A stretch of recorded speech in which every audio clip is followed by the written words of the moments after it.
I'm Sue Smith and I'm an independent dance artist. The aims of the fellowship really resonated for me because they were about opening practice and thinking about practice outside the studio. And in some ways I thought, well, my practice does that already. I don't just work in a studio, but also I love the idea of it being about looking out. I did a secondment with Tate St Ives and the artistic community in St Ives. I worked with Zest, which is an arts and health organisation in Plymouth.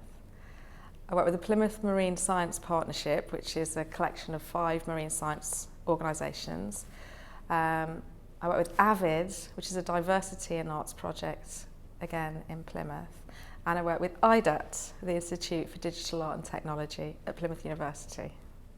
I think the most exciting secondment artistically for me was Tate St Ives.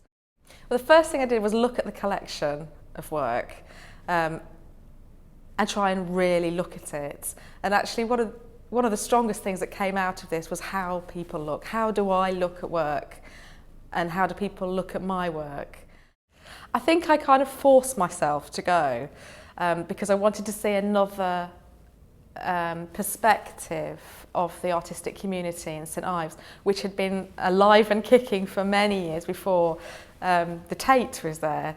So I went along to a studio and I was very scared. I was very scared because I didn't know anybody there. I didn't know how things worked. I didn't know the etiquette. I was very aware that I didn't know whether you take your own pencil or do you borrow one.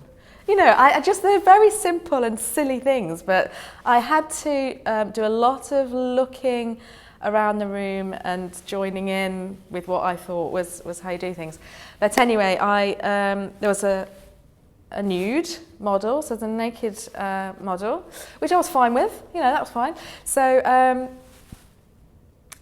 but I just couldn't move, and fortunately, the tutor was very helpful, and when I told him I was a choreographer, he said, well, just trust your body, you know, just let the charcoal move on the page. And I found that, you know, I was someone who speaks my language. And so that was very helpful, and I could kind of get going. I was very interested in how I was seeing the body, how I thought I was seeing the body, and how it was coming out on the page. And it actually just made me really think about how something can be transposed, I suppose, and again these ideas about interpretation. So yeah, I was very scared, but it also highlighted for me the importance of feeling at home in a language, and it made me think about, right, well, all those times when people have said, yeah, I liked it, but I didn't really understand it, and I always used to think, oh, don't be silly, it's what you feel, what do you think it was about? But actually it can be very difficult to have the freedom to let yourself appreciate something when you feel a bit shut out from it.